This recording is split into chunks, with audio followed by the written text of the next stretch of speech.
Morning guys, welcome to this week's Q&A. I'm just gonna get right to it this morning. First question, I have a lower body injury and the orthopedic doctor said he's okay with upper body. What exercises would you recommend for upper body and core? This is kind of a blanket question, but as far as upper body goes, of course not anything that's going to cause any strain on your lower body itself. Seated dumbbell presses, seated lat pull downs, you can work on some rear delt flies, you can work on curls, you can work on triceps. So there's a lot of things that you can do that don't hit the lower body. So avoiding those compound lifts, so things like squats and deadlifts. Bench press might be okay, flat bench press, dumbbell bench press, incline dumbbell presses, cable work, resistance band work. So pretty much any upper body exercise seems good. Of course, you want to get the okay from your doctor first and make sure you're not going to be furthering any lower body injuries or placing any unnecessary strain on those. As far as core goes, same thing with those. Crunches, you can work on some leg raises, modified planks, so on your knees. Again, just need to make sure that it's not going to further your injury. Is achieving a good amount of muscle mass possible to do with dumbbells alone, working out solely at home?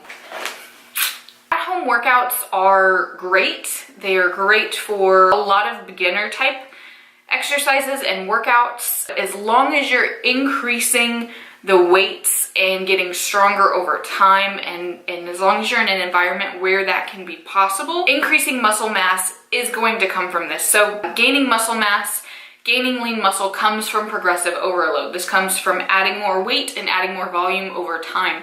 If you can do that with your dumbbells at home, you might eventually reach a point in which you can't progress further because you have probably a limited number of dumbbells. If you reach a point whenever the weights that you're using are easy, it might benefit you to either invest in some heavier weights or a power rack or barbell type of equipment, or upgrade to a gym membership if you want to keep progressing and keep increasing muscle and strength. Whenever you're at home and if you have a limited number of equipment, you can only get so far as the weights that you're using go. So like I said, you can probably progress to a certain point if you're already at your max. So say if I had a set of dumbbells at home and they went up to like 35 pounds, there's only going to be a certain point to where those weights benefit me, because if I'm doing curls or lateral raises or dumbbell presses with 35s and they get easy, you know, doing 4 sets of 30 reps isn't going to be very beneficial for actual strength and muscle growth if that's all I'm doing, if that's the max that I'm doing after a certain amount of time. I hope that makes sense. I would love to hear some commentary from you about stubborn belly fat and body recomposition when it comes to an individual holding most of their fat in their midsection. Obviously, I know that there's no way to spot reduce, but do you have any general tips on what can be realistic expectations for changing this area? So, as you know, we can't spot reduce, but our bodies choose where we're going to store fat first, and usually that's where we're going to lose it last. With my body, usually it comes in, of course, the midsection, around my thighs and around my butt.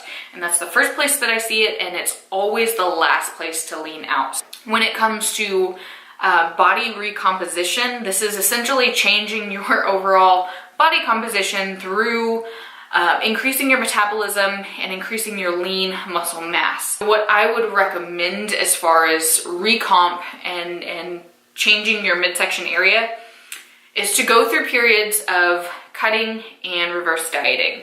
So the process of cutting and leaning down is going to get rid of body fat in general.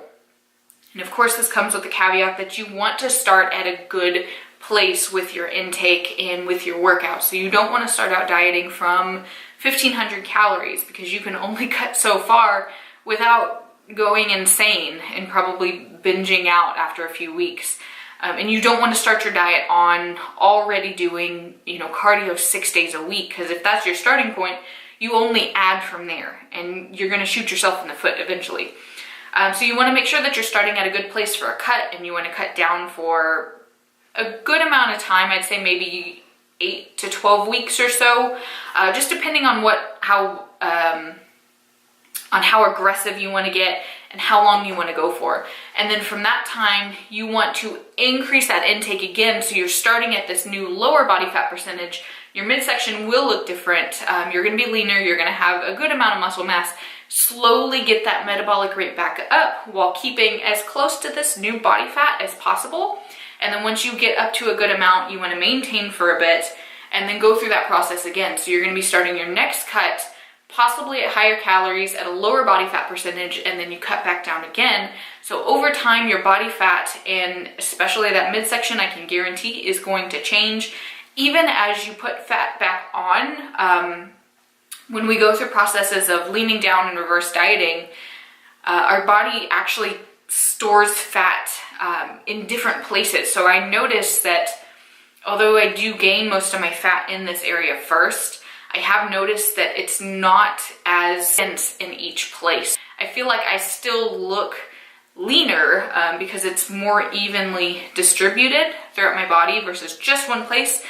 It'll be throughout more of my body, but then also my arms, I feel like stay a bit leaner than they used to. A lot of that could be attributed to just having more muscle in general. So yeah, so going through processes of cutting and then reverse dieting, you always want to reverse diet out of any dieting process, and whether you increase back to your maintenance level a little more quickly or if you do that a lot more slowly, just going through a time of increasing calories more gradually versus stopping your diet and then just going off the rails and eating everything, because usually our body is more receptive of fat after a period of dieting, so it's going to accept that fat very, very readily. Yeah, going through those processes and then training your core is going to help develop the muscles underneath so that whenever you do cut down, you'll be able to see muscles a little better.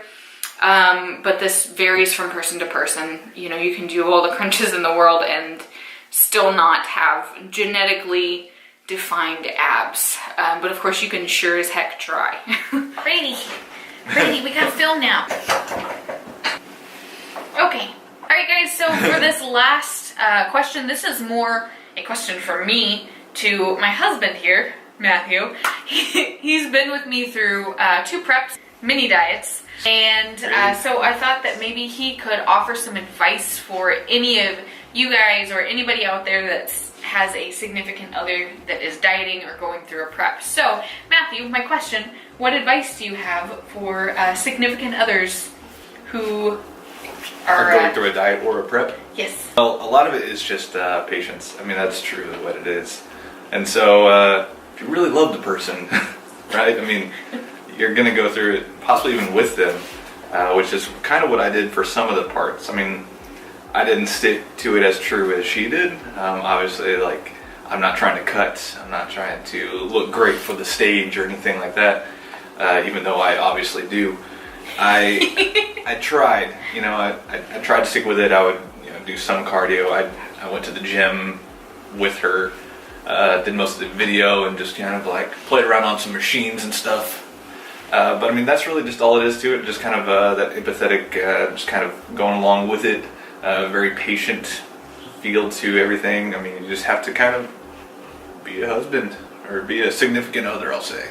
Husband, because it could go both sides. So I don't know. What about whenever I was having like meltdowns? A lot of meltdowns. That really is just patience and just being there. You just have to be there. Yeah, and so that was a big part of it for me, just making sure that I'm around all the time. And if I had to get off work some days, I did. Things like that. Yeah. Was it worth it? Yes. Was it worth it? Yeah. It's a good experience. Yeah. Like experience. You weren't here for it. You didn't know how bad it was. I just remember a lot of pictures of me being like not in my greatest shape, but then you being in your greatest shape. There's some good pictures, yeah. You always look good. Yeah, you know, it's there's a little extra of me around the middle, and some of those older ones because I'm wearing like a tighter shirt, so it's not like I'm fat. You know, I'm not big, but yeah, I have. You have fat. It's like standing We next all to have you, it kind of comes out a little bit more. Ah. Not that I care even enough most of the time.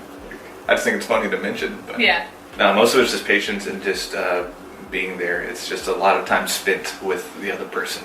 So helping you through workouts, unless you already have someone for that. Like if you have a workout partner, I'm guessing a significant other wouldn't really have to be that person. So, but I had to be that person for a while there. Well, thanks for your input. You guys, if y'all have any questions for Matt, feel free to leave them in the comments below so he can be in more videos because I'm trying to make that happen. If you have any questions for Brady, He'll answer this them. guy, I'm more than happy to answer questions for you guys. So, thank you guys for watching that Q&A. Like I said, leave any questions in the comments below for next week. And stay tuned for more RV videos, for more fitness, for more life. Okay, hope you guys have a good day and we will see you on Monday.